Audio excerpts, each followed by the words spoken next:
네 엄마가 죽든 말든 나랑 도대체 무슨 상관인데? 그 센 돈 장모 수술비로 병원 허공에 날리느니 차라리 그 돈으로 내 차 최고급으로 튜닝이나 싹 돌리는 게 나한테는 훨씬 남는 장사지. 심장병으로 생사가 오가는 제 친정엄마의 수술비를 두고 9년을 함께 산 제 남편이었던 인간이 제게 내뱉은 말입니다. 저는 은행 창고에서 매일 수억 원의 남의 돈을 만지며 살아온 10년차 은행원입니다. 남들은 제가 번듯한 유니폼을 입고 시원한 에어컨 아래서 일한다고 부러워했지만 제 현실은 전혀 달랐습니다. 매일 아침 구내식당의 식단표를 확인하고 메뉴가 5,000원을 넘어가면 뒤도 안 돌아보고 근처 편의점으로 향해 1,000원짜리 삼각김밥으로 끼니를 때웠습니다. 동료들이 점심시간에 예쁜 카페에 앉아 7,000원짜리 커피를 마실 때 저는 탕비실에 비치된 공짜 믹스커피를 종이컵에 타 마셨습니다. 그렇게 10년을 단 하루도 빠짐없이 악착같이 모았습니다. 입사 동기들이 명품백을 할부로 긁고 해외여행을 다닐 때 저는 낡은 에코백 하나를 3년째 메고 다녔습니다. 월급의 절반 이상, 아니 숨만 쉬고 남은 돈 전부를 무조건 장기적금 통장에 밀어 넣었습니다. 창고에서 여유로운 고객들을 응대할 때마다 저 역시 제 손으로 단단하고 무너지지 않는 가죽의 울타리를 만들겠다고 이를 악물었으니까요. 제 이런 억척스럽고 악바리 같은 기질은 저희 친정 아버지를 그대로 빼다 박은 겁니다. 아버지는 사람의 발길도 드문 변두리 골목에서 40년이 넘도록 낡은 철물점을 운영하셨습니다. 가게 문을 열면 훅 끼치는 퀴퀴한 쇳내와 흙먼지 냄새가 아직도 코끝에 선합니다. 아버지는 매일같이 달고 다른 점퍼와 기름때가 시커멓게 앉은 작업복을 입고 녹슨 못과 나사못을 종류별로 분류하며 가게를 지키셨습니다. 아버지의 거칠고 투박한 손에는 언제나 굳은 살이 흉하게 박여 있었고 반창고 하나 성하게 붙어있는 날이 없었죠. 평생 당신 입으로 들어가는 좋은 음식 하나, 몸에 걸치는 좋은 옷 한 벌 제대로 사본 적 없는 지독한 구두쇠셨습니다. 제 남편이었던 그 인간은 그런 저희 집안 사정을 모조리 꿰뚫어보고 저와 결혼했습니다. 연애 시절 그 인간은 그저 제 성실하고 검소한 모습에 반했다고 떠벌렸습니다. 하지만 훗날 알게 된 그 인간의 진짜 목적은 철저히 돈이었습니다. 저희 아버지가 평생 청춘을 바쳐 지켜온 그 낡은 철물점 부지 일대가 대규모 주상복합 단지로 재개발된다는 소문이 동네 부동산에 파다하게 돌기 시작했거든요. 잠별한 직장 하나 없이 이 핑계에 저 핑계를 대며 백수 생활을 전전하던 남편의 시커먼 속내. 평생 돈만 모을 줄 알았던 낡은 철물점 주인 장인어른은 곧 터지기 직전에 황금알을 낳는 거위로 보였던 겁니다. 그때부터 남편의 소름 끼치도록 완벽한 효도 코스프레가 시작되었습니다. 아버지가 지병이 악화되어 병원에 입원하셨을 때 남편은 아예 병실에 살다시피 했습니다. 냄새나는 소변통을 맨손으로 쓱쓱 비워내고 합병증으로 앙상해진 아버지의 다리를 밤새도록 주물렀습니다. 심지어 아버지가 식사를 넘기지 못해 토해낼 때도 인상 한번 찌푸리지 않고 맨손으로 그 토사물을 받아냈습니다. 같은 병실의 간병인들조차 친아들도 저렇게는 못한다며 혀를 내두를 정도였죠. 아버님, 아무 걱정 마시고 치료만 잘 받으세요. 제가 친아들보다 더 잘 모실 테니까요. 병실 침대 밑에 비좁은 간이 침대를 펴고 웅크린 채 새우잠을 자는 남편의 뒷모습을 보며 저는 비상계단에 숨어 소리 죽여 울었습니다. 세상에 둘도 없는 천사를 만났구나. 내 남은 평생 내 피와 살을 깎아서라도 이 사람에게 헌신하며 살아야겠다. 그때의 저는 구제불능의 바보 천치처럼 그 악마의 가식을 100% 믿어 의심치 않았습니다. 무려 9년입니다.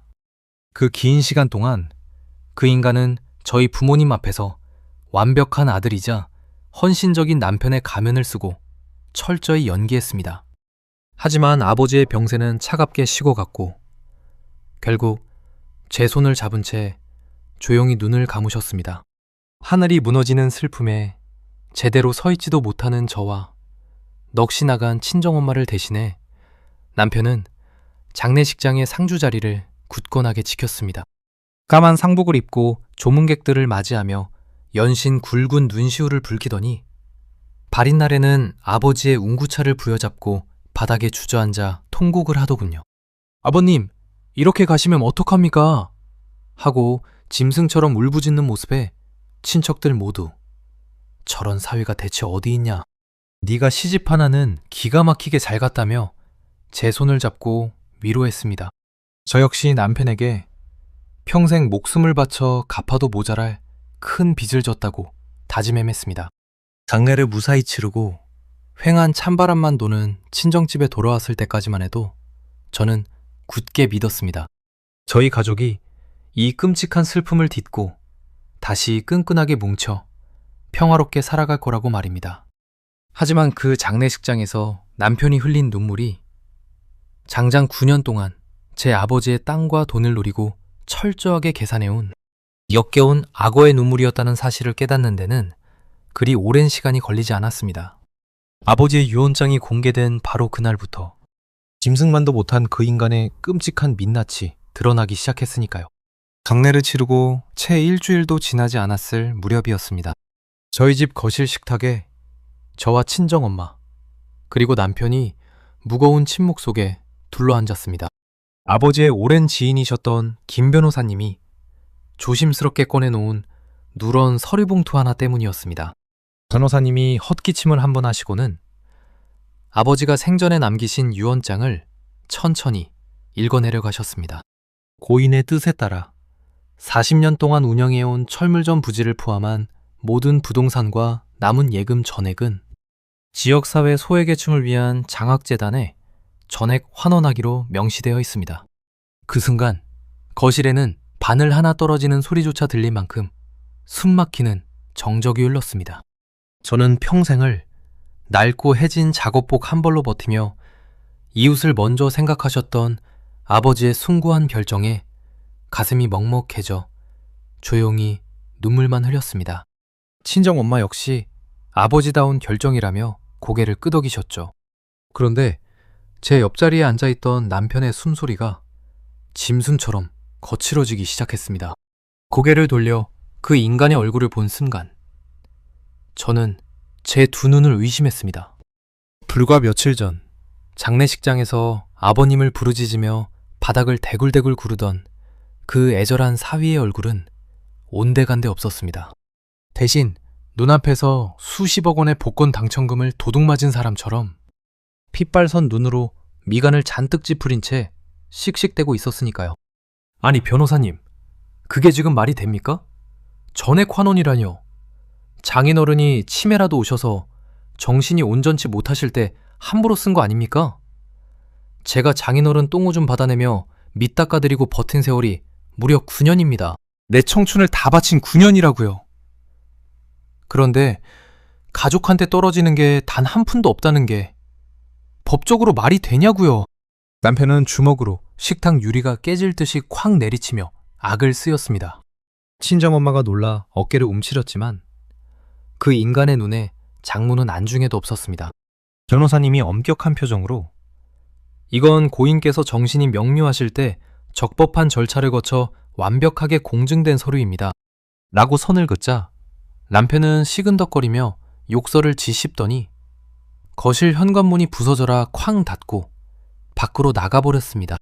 그날 그 현관문이 닫히는 소리와 함께 남편의 태도는 마치 다른 사람의 영혼이 씌인 것처럼 180도, 아니 1800도 달라졌습니다. 스위치를 딱 끄면 전구가 나가는 것처럼 그 다정하던 미소와 살가운 목소리는 거짓말처럼 흔적도 없이 증발해버렸습니다. 가장 먼저 한 행동은 친정엄마와의 연락을 일방적으로 끊어버리는 것이었습니다. 평생 의지하던 아버지를 잃고 덩그러니 혼자 남은 장모님이 식사는 제대로 하시는지 잠은 주무시는지 안부 전화 한 통 하지 않았습니다. 참다 못한 친정엄마가 홀로 지내며 만든 반찬들을 양손 무겁게 바리바리 싸들고 저희 신혼집에 찾아온 날이었습니다. 그 인간은 현관문 앞에 선 엄마를 빤히 쳐다보더니 인사조차 하지 않고 자신의 방문을 쾅 닫고 들어가 버리더군요. 당황하고 무안해진 엄마가 쭈뼛거리며 식탁에 반찬통을 내려놓자 닫힌 방문 너머로 남편의 날카롭고 신경질적인 목소리가 거실을 향해 날아와 꽂혔습니다. 아휴, 진짜 퀴퀴한 냄새나게. 반찬 냄새에 온 집안에 다 배이게. 왜 자꾸 뻔질나게 들락거리신데? 물려줄 재산 한 푼 없으면서 사람 귀찮게 진짜. 제 귀를 의심할 수밖에 없었습니다. 제가 분노로 손을 떨며 방문을 벌컥 열고 들어가 따지자 그 인간은 오히려 눈을 부릅뜨고 적반하장으로 나왔습니다. 내가 뭐 틀린 말 했어? 내가 그 노인네 냄새나는 병수발 들며 썩은 내 맡은 세월만 생각하면 지금도 헛구역질이 올라와. 내 아까운 청춘, 그 집구석에 다 날렸으면 최소한의 금전적 보상이라도 떨어져야 할 거 아냐. 돈 한 푼 안 줄 거면서 왜 날 그 고생을 시켜? 기가 막혀 말문이 턱 막혔습니다. 보상이라뇨? 돌아가신 아버지를 향한 9년의 헌신이 오직 철물점 부지를 노린 후작이었다는 걸 그 인간의 입으로 당당하게 시인한 꼴이었습니다. 그 인간에게 아버지는 가족이 아니라 언제 터질지 모르는 현금 인출기에 불과했던 겁니다. 본색을 드러낸 그 인간은 며칠 뒤부터 본격적으로 제 목을 조여오기 시작했습니다. 퇴근하고 돌아온 저를 소파에 앉히더니 뻔뻔한 얼굴로 손을 내밀었습니다. 당신 통장 내놔. 당신 그 은행 다니면서 점심값 아껴가며 10년 동안 독하게 부은 장기적금 있잖아. 그거 내 사업자금으로 내놔. 어이가 없어서 헛웃음이 났습니다. 그 적금은 제가 10년 동안 1,000원짜리 삼각김밥과 공짜 믹스커피로 위장을 달래며 모은 제 피, 땀, 눈물 그 자체였습니다. 만기까지 딱 2달 남은 제 목숨과도 같은 돈이었습니다. 제가 어떻게 모은 돈인지 뻔히 알면서 입술에 침도 바르지 않고 내놓으라는 그 태도에 치가 떨렸습니다. 제가 절대 안 된다고 단호하게 버티자 이번에는 시어머니가 가세했습니다. 다음 날 시어머니가 제 은행 지점 근처까지 찾아와 저를 카페로 불렀습니다. 다짜고짜 제 앞에 삿대질을 하며 쏘아붙이더군요. 얘 새아가, 너는 어쩜 그렇게 사람이 융통성이 없고 앞뒤가 꽉 막혔니? 우리 귀한 아들이 너네 친정아비 병수발 드느라 제 앞길 다 막히고 청춘 허비한 거 이 동네 사람들이 다 아는 마당에 친정에서 국물 한 방울 안 떨어지면 양심이 있는 며느리라면 네가 알아서 남편 기 좀 살려주고 사업자금도 선뜻 대주고 해야지. 너는 네 남편이 돈 없어서 밖에서 찌질하게 다니는 꼴이 보고 싶어? 친정에서 받은 거 없으면 네가 모은 돈이라도 내놔야 내 아들이 숨통이 트일 거 아냐. 시어머니의 표독스러운 말은 제 가슴에 무참히 비수를 꽂았습니다. 내 아들 청춘, 너네 찢어지게 가난한 집구석에 낭비했다는 시어머니의 뻔뻔한 논리. 하지만 그 끔찍하고 뻔뻔한 가스라이팅 앞에서 당시의 저는 속절없이 무너지고 말았습니다. 남편의 병수발이 비록 돈을 노린 가식이었다 할지라도 제 아버지를 간병한 그 9년의 긴 시간과 노동 자체를 송두리째 부정할 수는 없다는 죄책감이 제 발목을 잡았기 때문입니다. 저를 쥐어짜듯 바라보는 시어머니의 싸늘한 눈빛과 매일 밤 술에 잔뜩 취해 들어와 집안 살림을 때려부수며 내 청춘 물어내라고 행패를 부리는 남편의 광기 속에서 제 일상은 점차 생지옥으로 변해갔습니다. 그 숨막히는 압박과 지옥 같은 나날들을 견디다 못한 저는 결국 백기투항을 하고 말았습니다. 알았어. 줄게. 당신 사업자금으로 쓰라는 뜻이 아니라 돌아가신 우리 아빠한테 당신이 쓴 시간 갚는 셈 칠게. 대신 이번 한 번뿐이야. 당신 진짜 똑바로 살아야 해. 결국 저는 바보같이 항복하며 가정의 알량한 평화를 지키기 위해 눈물을 머금고 제 10년치 인생이 담긴 적금 통장을 그 인간의 손에 쥐어주었습니다. 도장과 비밀번호를 넘겨받는 순간 분노로 일그러져 있던 그 인간의 입가에 순식간에 번지던 소름 끼치도록 비릿하고 탐욕스러운 미소. 그때 그 미소의 진짜 의미를 제대로 알아챘어야만 했습니다. 제가 건넨 그 피 같은 돈이 새로운 시작을 위한 사업 자금이 아니라 그 인간의 추악하고 역겨운 욕망을 채우는 시뻘건 불쏘시개가 될 줄은 바보 같던 저는 꿈에도 상상하지 못했으니까요. 제 통장을 낚아채듯 가져간 다음 날부터 그 인간은 본격적으로 고삐 풀린 망아지처럼 밖으로 나돌기 시작했습니다. 사업장이나 사무실을 알아보러 다닌다는 핑계는 애초에 새빨간 거짓말이었습니다. 매일 밤 자정을 넘겨 들어오는 건 예사였고 현관문을 열고 들어올 때마다 코를 찌르는 역겨운 알코올 냄새와 낯선 여자들의 독한 싸구려 향수 냄새가 진동했습니다. 생활비 이체는 아예 완전히 끊겨버렸습니다. 제가 은행에서 받는 월급 하나로 대출이자며 관리비, 식비까지 온전히 돌려막으며 아등바등 벼랑 끝에서 버티는 동안 그 인간의 손목에는 번쩍거리는 명품 시계가 채워져 있었고 옷장에는 상표도 떼지 않은 고가의 명품 옷들이 수십 벌씩 걸리기 시작했습니다. 제 피 같은 돈이 그 인간의 헛된 허영심을 채우는 불쏘시개로 무참히 타들어가고 있었던 겁니다. 꼬리가 길면 밟힌다고 했던가요? 제가 필사적으로 숨기려 했던 이 지옥 같은 상황은 결국 제 친정엄마의 귀에까지 들어가고 말았습니다. 아버지를 떠나보내고 부쩍 수척해진 엄마가 제 생일이라고 아침 일찍 미역국을 끓여서 말없이 저희 집에 찾아오셨던 날이었습니다. 제가 출근 준비를 하느라 경황이 없는 사이 식탁 위에는 그 인간이 보란듯이 뜯어놓고 간 카드 결제 대금 명세서들이 널브러져 있었습니다. 수백만 원씩 찍힌 유흥업소 결제 내역과 호텔 숙박기록, 그리고 제 10년치 장기적금 통장의 전액 해지 영수증까지. 그걸 본 엄마의 파르르 떨리는 손을 저는 차마 변명조차 하지 못하고 멍하니 바라볼 수밖에 없었습니다. 이게 다 무슨 소리냐. 내 아빠 단호 좀 받아내며 병수발 들던 그 착하던 김서방이 네 피 같은 적금을 다 빼앗아 갔다고? 그 돈으로 밤마다 술집을 가?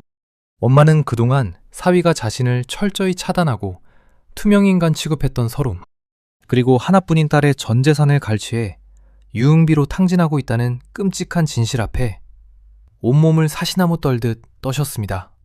그 9년의 헌신이 오직 철물점 부지를 노린 역겨운 연극이었다는 사실이 엄마의 심장을 갈갈이 찢어놓은 겁니다. 숨을 헐떡이며 가슴을 쥐어뜯던 엄마는 결국 끓여온 미역국이 담긴 보온통을 바닥에 떨어뜨림과 동시에 억눌린 비명조차 내지 못하고 그 자리에서 의식을 잃고 쓰러지셨습니다.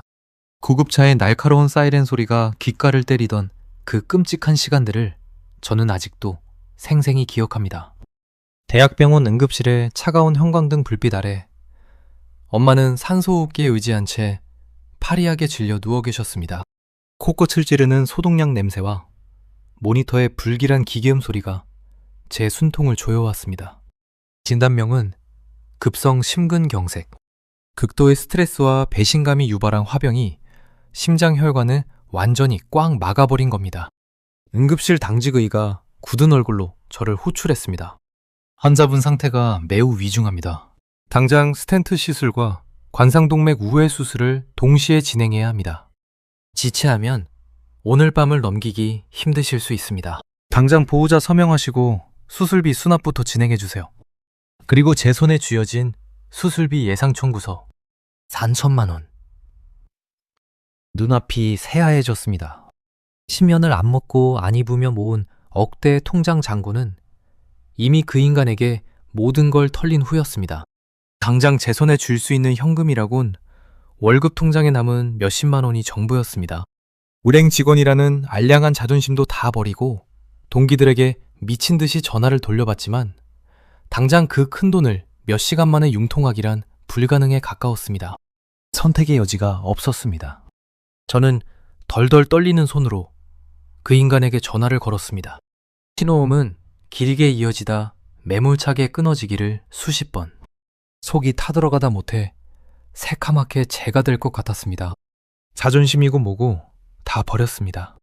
당장 내 엄마의 심장이 멎어가고 있는데 그깟 자존심이 대수겠습니까?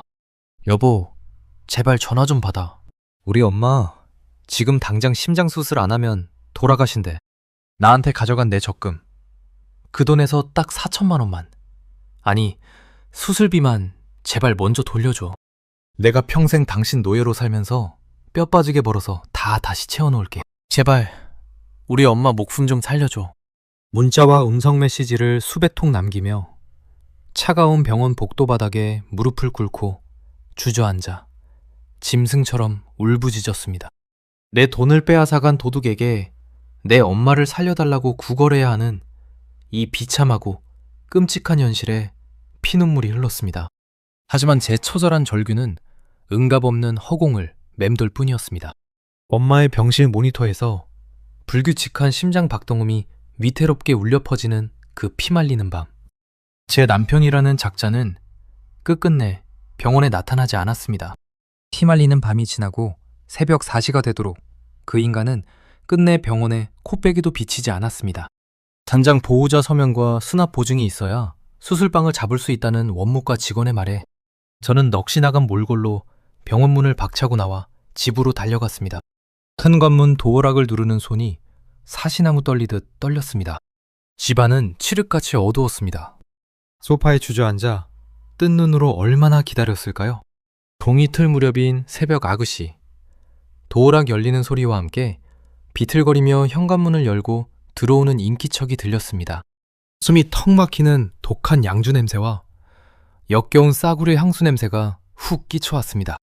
그 인간은 밤새 클럽에서 뒹굴다 온 건지 머리칼은 땀에 떡져 있었고 셔츠 단추는 명치까지 풀어헤쳐진 상태였습니다. 저는 앞뒤 잴 것 없이 달려가 그 인간의 바짓가랑이를 부려잡고 바닥에 엎드렸습니다. 여보, 전화 왜 안 받았어? 우리 엄마 지금 중환자실에 있어. 제발 내 적금 가져간 거 당장 돌려줘. 수술비 4천만 원만 제발. 하지만 제 절박한 목소리에 돌아온 건 차가운 구두발이었습니다. 그 인간은 제 어깨를 거칠게 걷어차며 신경질적으로 소리를 질렀습니다. 아이씨, 진짜 아침부터 재수없게 왜 둘러붙어. 질척거리게 진짜. 바닥에 나뒹군 저를 벌레 보듯 내려다보며 그 인간이 내뱉은 말은 제 고막을 찢고 뇌리에 영원히 박혀버렸습니다. 야, 네 엄마가 죽든 말든 나랑 도대체 무슨 상관인데? 어? 내가 왜 피 같은 내 돈을 다 죽어가는 노인네 배 가르는 데 써야 하냐고? 그 생돈, 장모 수술비로 병원 허공에 날리느니 차라리 그 돈으로 내 차 최고급으로 튜닝이나 싹 돌리는 게 나한테는 훨씬 남는 장사지. 안 그래? 그 순간이었습니다. 미친 듯이 쏟아지던 제 눈물이 일순간 거짓말처럼 말라붙은 건 가슴을 쥐어뜯던 비참함도 내 피 같은 돈을 빼앗겼다는 억울함도 모두 증발해버렸습니다.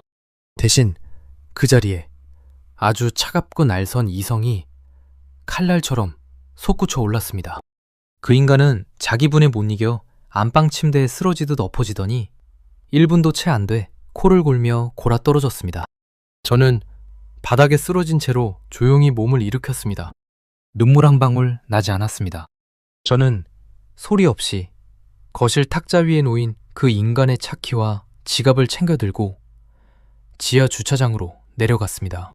주차장 구석.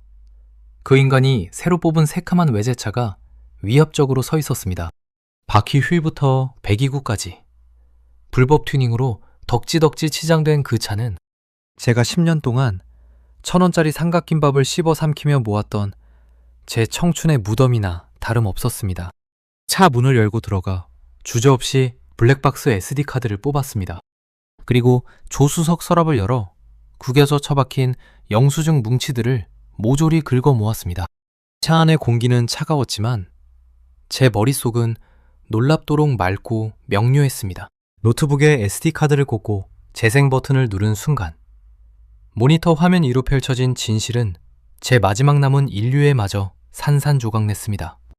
오빠, 그 마누라가 돈 진짜 다 줬어? 10년 모은 거라며. 개웃겨 진짜. 완전 맹추야. 아빠 죽어서 정신없는 틈 타서 사업한다고 한마디 하니까 통장 통째로 갖다 바치더라. 오늘 오빠가 차도 튜닝 싹 했겠다. 룸 잡고 샴페인 시원하게 쏠게. 화면 속에서 그 인간은 낯선 여자와 허벅지를 더듬으며 제 10년의 세월을, 제 가족의 불행을 안주삼아 낄낄대고 있었습니다.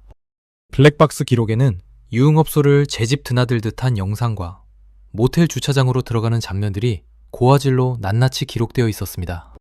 주머니에서 꺼낸 영수증 뭉치들은 템프로, 룸살롱에서 하룻밤에 수백만 원씩 긁어댄 카드 내역서들이었습니다. 저는 그 끔찍한 영상과 영수증들을 번갈아 보며 짧게 헛웃음을 터뜨렸습니다. 바보 천치. 9년 동안 속은 것도 모자라. 내 제발로 호랑이 아가리에 전 재산을 쑤셔 넣었구나. 더 이상 분노로 손이 떨리지도 않았습니다. 감정에 호소하며 바짓가랑이를 붙잡았던 멍청하고 나약한 제 자신은 그 순간 완벽하게 죽어 없어졌습니다. 그래, 네가 내 돈으로 네 차를 튜닝하고 룸사롱에서 샴페인을 터뜨렸어? 그럼 나는 내 방식으로 네 순통을 완벽하게 끊어주마. 넌 내가 지역 끝까지 쫓아가서 네가 살면서 누릴 수 있는 모든 걸 짓밟고 길바닥 쓰레기로 만들어줄게. 저는 블랙박스 원본 파일을 제 클라우드에 3중으로 백업하고 영수증 하나하나를 사진으로 찍어 증거 폴더에 차곡차곡 정리했습니다. 이제 제게 남은 건 감정을 철저히 배제한 자비 없는 사냥뿐이었습니다. 블랙박스와 영수증 증거를 모두 클라우드에 백업한 뒤 저는 곧장 택시를 잡아타고 다시 병원으로 향했습니다. 당장 엄마의 수술비를 마련하기 위해 제가 가진 마지막 신용대출 한도라도 끌어모아야 했으니까요. 차가운 병원 로비 의자에 앉아 미친 듯이 대출 상품을 검색하고 있던 그때였습니다. 누군가 제 앞을 가로막고 섰습니다. 고개를 들어보니 아버지의 장례식에서 유언장을 낭독했던 아버지의 오랜 지인 김 변호사님이었습니다. 사모님, 연락을 드려도 받지 않으시길래 수소문 끝에 이곳으로 찾아왔습니다. 어머님, 병세는 좀 어떠십니까? 변호사님의 묵직한 목소리에 저는 멍하니 고개를 끄덕였습니다. 그는 주위를 한번 살피더니 제게 병원 구석에 인적이 드문 휴게실로 가자고 손짓했습니다. 자리에 앉자마자 변호사님은 서류 가방에서 낡고 두툼한 가죽 다이어리 하나와 두꺼운 서류 봉투를 꺼내 제 앞에 밀어놓았습니다. 놀라지 말고 들으십시오. 장례식 날 제가 읽었던 전재산 사회환원 유언장. 그거 장인어른께서 김서방의 속내를 떠보기 위해, 그리고 철저히 그 친구를 속이기 위해 설계하신 가짜였습니다. 순간 제 심장이 덜컥 내려앉았습니다. 변호사님의 입에서 나온 진실은 제 상상을 초월하는 것이었습니다. 산전수전 다 겪으며 맨손으로 자수성가하신 저희 아버지의 눈에 평생 땀 흘려 돈을 벌어본 적 없는 뺀질거리는 사위의 얄팍한 연극이 안 보였을 리 없었던 겁니다. 아버님은 아셨습니다. 김서방이 오직 돈만 보고 엎드려 있다는 걸요. 하지만 사위를 내치면 착하고 물러터진 딸이 중간에서 상처받을까봐 아버님은 철저히 모른 척하며 속아 넘어가는 연기를 하신 겁니다. 그리고 뒤로는 당신의 모든 자산을 현금화하고 세탁해 사위가 절대 건드릴 수 없도록 완벽한 철벽을 치셨습니다. 변호사님이 건넨 서류 봉투 안에는 믿을 수 없는 것들이 들어있었습니다. 서울 한복판에 위치한 수십억 원대의 알짜배기 상가 건물의 등기권리증, 그리고 제 명의로 된 비밀 신탁계좌의 통장, 찍혀있는 잔고는 무려 현금 30억이었습니다. 이 모든 것이 혼인기간 중에 형성된 재산이 아니라 아버지로부터 지녀세까지 완벽하게 납부 완료된 제 100% 특유 재산으로 묶여 있었습니다. 이혼 시 남편이 단 1원도 재산 분할을 청구할 수 없는 철벽 같은 방어막이 쳐진 완전한 제 돈이었습니다. 다이어리를 펼치자 삐뚤빼뚤한 아빠의 글씨가 눈에 들어왔습니다. 내 착하고 바보 같은 딸아. 아비가 떠나고 나면 그놈은 반드시 본색을 드러낼 거다. 그때가 오면 절대 울지 말고 망설이지 말고 이 칼을 뽑아 들어라. 네 엄마와 널 지킬 수 있는 건 오직 너 자신뿐이다. 다이어리에 얼굴을 묻고 소리 없는 눈물을 쏟아냈습니다. 억울함의 눈물이 아니었습니다. 평생 투박한 작업복만 입고 사셨으면서 죽는 그 순간까지 딸을 지키기 위해 이토록 거대하고 완벽한 방패를 만들어 놓고 가신 아버지에 대한 먹먹한 감사함이었습니다. 그리고 동시에 저를 올가매고 있던 마지막 두려움마저 완벽하게 박살나는 순간이었습니다. 눈물을 닦아낸 저는 변호사님을 향해 고개를 들었습니다. 제 눈빛은 그 어느 때보다 차갑고 명료하게 가라앉아 있었습니다. 변호사님, 이 사실은 제가 입을 열 때까지 그 인간은 물론이고 세상 누구도 알아선 안 됩니다. 저는 곧바로 아버지가 남겨주신 비상금 계좌에서 수표를 인출해 원무과로 향했습니다. 4천만 원이라는 수술비, 아니 그보다 훨씬 비싼 VIP 병실료와 24시간 개인 간병인 비용까지 일시불로 단번에 결제했습니다. 돈이 꽂히자마자 굳게 닫혀있던 수술방 문이 열렸고 엄마는 최고 권위자의 집도 아래 무사히 심장수술을 받을 수 있었습니다. 엄마의 안정을 확인한 후 저는 김 변호사님이 연결해준 업계 최고 수준의 사설탐정사무소를 찾아갔습니다. 비용은 얼마가 들어도 상관없으니 그 인간의 숨통을 법적으로, 경제적으로 완전히 끊어놓을 수 있는 오차없는 팩트와 증거만 모아달라고 의뢰했습니다. 탐정이 움직이는 동안 저는 여전히 적금을 다 빼앗기고 병원비가 없어 절망에 빠진 멍청한 아내의 가면을 썼습니다. 집에 들어갈 때면 일부러 머리를 헝클어뜨리고 퀭한 눈을 한 채 그 인간 앞에서 처량하게 한숨을 쉬었습니다. 엄마를 일반 병실 다인실에 겨우 눕혀둔 척, 친척들에게 돈을 꾸러다니는 척 연기를 멈추지 않았습니다. 그 인간은 제가 완전히 망해 벼랑 끝에 매달린 줄 알고 저를 향해 코웃음을 치며 보란듯이 밖으로 겉돌았습니다.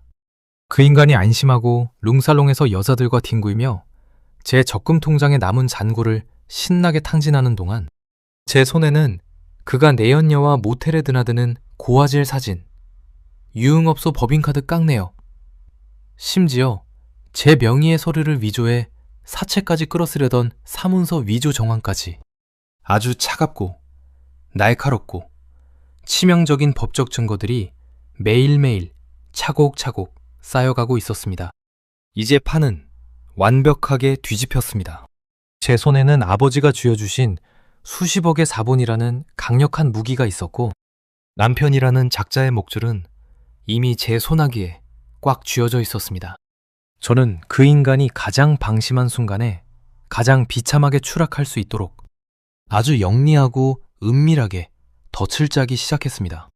저희 엄마는 아버지가 남겨주신 비상금 덕분에 최고급 VIP 병실에서 24시간 전담 간병인의 보살핌을 받으며 하루가 다르게 건강을 회복해 가셨습니다.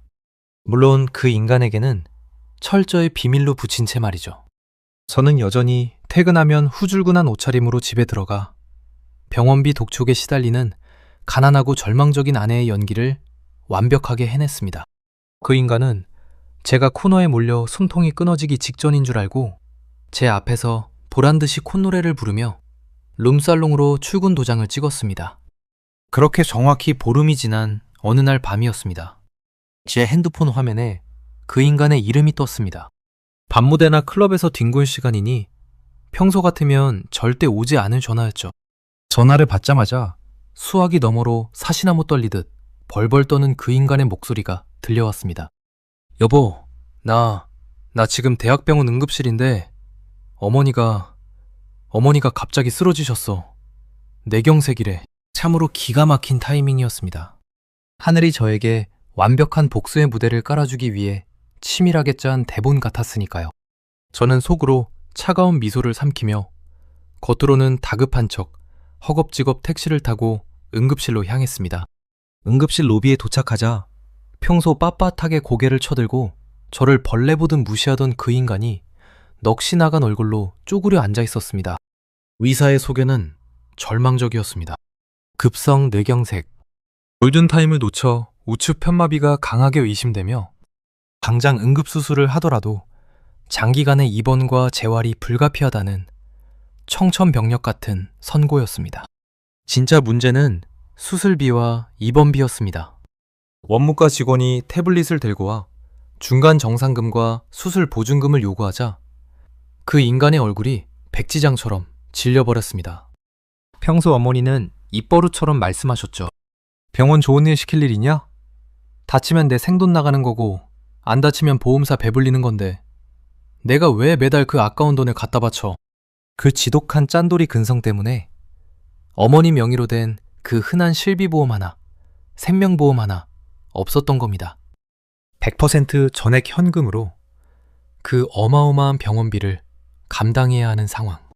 원무과 창고 앞에서 그 인간은 지갑에 있는 신용카드를 죄다 꺼내 긁어댔지만 단말기에서는 야속하게도 한도 초과와 승인 거절, 알림음만 미친 듯이 울려 퍼졌습니다. 당연하죠. 제 적금 통장을 털어 외제차 불법 튜닝을 하고 매일 밤 템프로 룸살롱에서 몇백만 원씩 양주를 까댔으니 그깟 알량한 신용카드 한도가 버튼엘리 만무했습니다. 얼굴이 사색이 된 그 인간은 뒤에 서 있던 저를 발견하자마자 마치 구세주라도 만난 것처럼 득달같이 달려와 제 양어깨를 부여잡았습니다. 여보, 당신 은행 다니니까 신용대출 금방 나오지? 마이너스 통장이라도 당장 뚫어봐. 당신 동기들한테 전화해서 당장 5천만 원만, 아니 3천만 원만 좀 빌려달라고 해봐. 우리 어머니 당장 수술 안 하면 반신불수된대. 제발. 불과 보름 전, 제 친정엄마의 심장이 멎어가던 새벽에 수술비 4천만 원만 돌려달라며 제발 살려달라고 바지가랑이를 붙잡고 매달리던 제 모습과 완벽하게 오버랩되는 순간이었습니다. 그때 그 인간은 저를 구둣발로 걷어차며 장모가 죽든 말든 내 알바냐고 비웃었죠.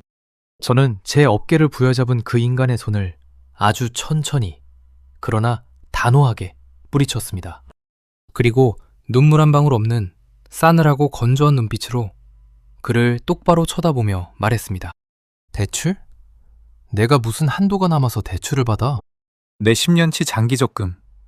당신이 사업자금 한다고 통째로 다 가져갔잖아. 그거 당신 통장에 고스란히 있을 거 아냐. 어머니 수술비인데 당연히 그 돈으로 내야지. 왜 나한테 빈털터리 대출을 받으라고 난리야? 제 얼음장 같은 대답에 그 인간은 말문이 턱 막힌 듯 입술만 덜덜 떨었습니다. 유통비와 외제차 튜닝으로 그 돈을 이미 다 날려먹었다고 제 입으로 실토할 수는 없었을 테니까요. 눈알을 이리저리 굴리며 핑곗거리를 찾던 그 인간은 결국 특유의 적반하장식 분노를 터뜨렸습니다. 야, 넌 지금 사람이 죽어가는데 그깟 옛날 돈 타령이 나와? 넌 피도 눈물도 없어? 우리 어머니 잘못되면 네가 책임질 거야? 그 인간이 악을 쓰며 병원 노비가 떠나가라 소리를 질렀지만 저는 눈도 깜짝하지 않았습니다. 오히려 차분하게 한마디를 덧붙였죠. 내 돈은 당신이 다 가져가서 단 1원도 없어. 수술비가 급하면 당신이 어제 타고 나간 그 번쩍거리는 외제차, 그거 당장 중고로 넘기든가 아니면 튜닝한 거 떼다 팔든가. 자신의 아킬레스건을 정확히 찌르는 제 말에 그 인간은 이성을 잃고 발악하기 시작했습니다. 어떻게든 제게서 돈을 뜯어내야만 이 위기를 모면할 수 있다고 판단한 모양이었습니다. 그 인간은 씩씩대며 핸드폰을 꺼내더니 어딘가로 전화를 걸기 시작했습니다. 오빤데 당장 병원으로 와. 새언니 이 독한 년이 어머니가 죽어간다는데 자기 돈 한 푼도 못 내놓겠다고 버티고 서 있다.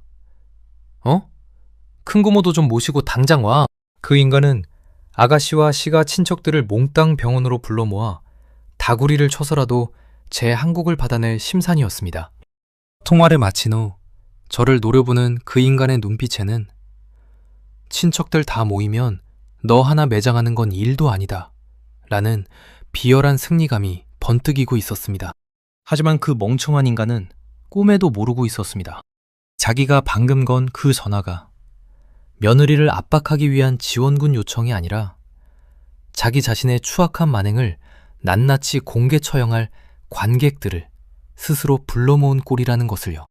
저는 제 가방 속 깊숙한 곳에 인쇄해 둔 수십 장의 외도증거 사진과 유흥업소 카드 결제 내역서가 든 서류 봉투의 감촉을 손끝으로 쓰다듬으며 그들이 모두 모일 무대를 고요하게 기다렸습니다.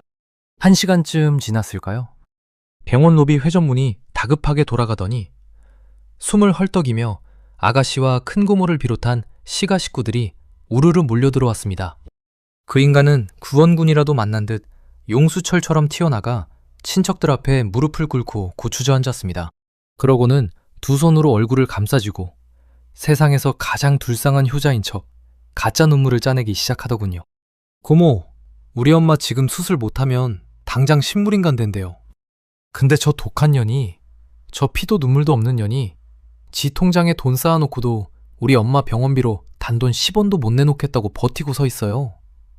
내가 장인어른 밑 닦아주며 버틴 세월이 얼만데 사람 탈을 쓰고 어떻게 저한테 이럴 수가 있습니까? 그 역겨운 연기에 호라비 냄새나는 철물점에서 9년을 버텼다는 그 망할 놈의 청춘 타령이 또 더해지자 분위기는 순식간에 험악해졌습니다. 큰 고모가 당장 제 앞으로 달려와 손가락질을 하며 소리를 지렀습니다. 너 미쳤니? 사람이 죽어 넘어가는데 돈 타령이야? 친정아비 죽고 아주 눈에 뵈는 게 없어? 당장 네 돈 내놔서 수술부터 안 시키면 니년 머리채를 다 뽑아버릴 줄 알아? 주변에 있던 환자들과 보호자들이 수군거리며 저희를 둘러싸기 시작했습니다. 그 인간은 친척들 뒤에 숨어 제 사회적 평판이 박살나는 꼴을 보며 비열하게 입꼬리를 올리고 있었죠. 시가 식구들 중 유일하게 상식적인 성격이었던 아가씨만이 혼란스러운 얼굴로 제게 조심스럽게 다가왔습니다. 새언니. 정말이에요? 언니, 그동안 모은 적금 있잖아요. 그거 진짜 안 내놓겠다고 하신 거예요? 오빠 사업자금으로 주기로 하셨으면서. 아가씨의 입에서 오빠 사업자금이라는 단어가 나오는 순간 저는 더 이상 지체할 이유가 없다고 판단했습니다. 사업이요? 아가씨, 그 인간이 제 돈으로 무슨 사업을 했는지 제 눈으로 직접 확인시켜 드릴게요. 저는 메고 있던 가방의 지퍼를 열고 며칠 동안 차곡차곡 준비해 두었던 두툼한 서류 봉투를 꺼냈습니다. 그리고 그 인간과 친척들이 모여있는 병원 로비 한가운데 탁자 위로 봉투 안에 든 것들을 보란듯이 확 흩뿌려 버렸습니다. 차르르 소리와 함께 수십 장의 고화질 컬러 사진들과 신용카드 결제 내역서들이 테이블 위를 수놓았습니다. 이게 다 뭐야? 큰 공호의 고함이 일순간 멎었고 아가씨가 떨리는 손으로 사진 한 장을 집어들었습니다. 거기엔 템프로 룸살롱 간판 앞에서 가슴이 깊게 파인 여자의 허리를 감싸주고 희죽거리는 남편의 얼굴이 선명하게 박혀 있었습니다. 다른 사진들 역시 마찬가지였습니다. 모텔 지하주차장으로 들어가는 외제차, 모텔 엘리베이터에서 내연녀와 입을 맞추는 블랙박스 캡처본, 그리고 테이블을 덮은 영수증들은 하룻밤에 300만원, 500만원씩 긁어댄 유흥업소 결제 내역과 수천만원어치의 외제차, 불법 튜닝샵 결제 영수증이었습니다. 백지장처럼 하얗게 질린 그 인간의 얼굴을 향해 저는 로비 전체가 울리도록 차갑고 단호하게 쏘아붙였습니다. 내 10년치 장기 적금? 여기 테이블 위에 널려있네. 사업한다고 내 피 같은 돈 뜯어내서 룸사롱 마담들 팁으로 뿌리고 더러운 모텔방 침대 시트에 다 처발랐잖아. 사업장 한 번 알아본 적 없는 놈이 내 돈으로 새 차 뽑고 튜닝해서 바람 피우러 다닌 증거. 두 눈이 있으면 똑바로들 보세요. 로비에 모인 모든 시가 식구들이 꿀먹은 벙어리처럼 얼어붙었습니다. 방금 전까지 저를 잡아먹을 듯이 삿대질을 하던 큰고모는 입만 떡 벌린 채 영수증과 남편의 얼굴을 번갈아 볼 뿐이었습니다. 그 인간은 덜덜 떨리는 손으로 테이블 위의 사진들을 황급히 쓸어 담으며 발악했습니다. 이거 다 조작이야. 이 미친년이 돈 내놓기 싫어서 가짜로 꾸며낸 거라고. 저는 그 인간 앞으로 한 걸음 다가가 눈을 똑바로 맞췄습니다. 그리고 보름 전 제 친정엄마가 사경을 헤맬 때 이 쓰레기가 제게 내뱉었던 그 망언을 토시 하나, 억양 하나 틀리지 않고 완벽하게 돌려주었습니다. 당신 엄마가 죽든 말든 나랑 도대체 무슨 상관인데 내가 왜 피 같은 내 돈을 다 죽어가는 노인네한테 써야 해? 그 생돈 수술비로 병원 허공에 날리느니 차라리 당신 차 튜닝이나 최고급으로 싹 돌리는 게 당신한테 훨씬 남는 장사지. 안 그래? 그 완벽한 미러링에 그 인간의 동공이 지진이라도 난 듯 미친 듯이 흔들렸습니다. 자신이 구둣발로 저를 걷어차며 내뱉었던 그 저주가 그대로 자신의 심장을 뚫고 들어오는 걸 느꼈을 테니까요. 그때였습니다. 짝! 하는 파열음이 병원 로비를 매섭게 갈랐습니다. 사진과 영수증을 확인한 아가씨가 분노로 온몸을 부들부들 떨며 그 인간의 뺨을 있는 힘껏 후려친 겁니다. 고개가 반쯤 돌아간 그 인간을 향해 아가씨가 피를 토하듯 소리쳤습니다. 이 인간 쓰레기 같은 새끼야. 새언니가 점심 굶어가며 10년 모은 피 같은 돈을 뺏어서 고작 룸살롱 가서 술 처먹고 바람을 피워. 그러고도 네가 사람 새끼야? 그래놓고 뭐 언니가 돈을 안 내놔서 엄마가 죽게 생겨? 네가 그 돈 다 처먹어놓고 어디서 새언니한테 뒤집어 씌워. 아가씨의 일갈에 시가 친척들은 그제야 사태의 전말을 완벽히 파악했습니다. 큰 고모는 다리에 힘이 풀려 의자에 주저앉았고 아가씨는 참담한 표정으로 저를 향해 깊이 고개를 숙였습니다. 새언니, 정말 미안해요. 우리 집안이 언니한테 씻을 수 없는 죄를 지었어요. 저 인간 말종이 싼 똥, 그리고 당장 급한 우리 엄마 수술비는 언니한테 절대 손 안 벌리고 어떻게든 저희 친척들끼리 알아서 해결할게요. 언니는 이제 이 지긋지긋한 집구석에 신경 쓰지 말고 당장 댁으로 돌아가세요. 그동안 정말 죄송했습니다. 아가씨의 단호하고 이성적인 선언에 고모들 역시 면목이 없는 듯 시선을 피하며 굳은 얼굴로 고개를 끄덕였습니다. 그 인간은 바닥에 엎드려 아가씨의 바지가랑이를 붙잡고 너 미쳤어? 나 진짜 수술비 낼 돈 단돈 10원 먹단 말이야! 라며 찌질이하게 매달렸습니다. 하지만 아가씨는 벌레를 떼어내듯 거칠게 뿌리치며 쏘아붙였습니다. 돈이 왜 없어? 네가 새언니 돈 탕진에서 뽑은 저 밖에 있는 저 외제차 당장 딜러 불러서 중고차로 넘기기나 해. 이제 온전히 시가 식구들이 짊어져야 할 수술비의 늪과 참담한 현실 속에 그 인간을 처박아 둔 채 저는 가방을 챙겨 들었습니다.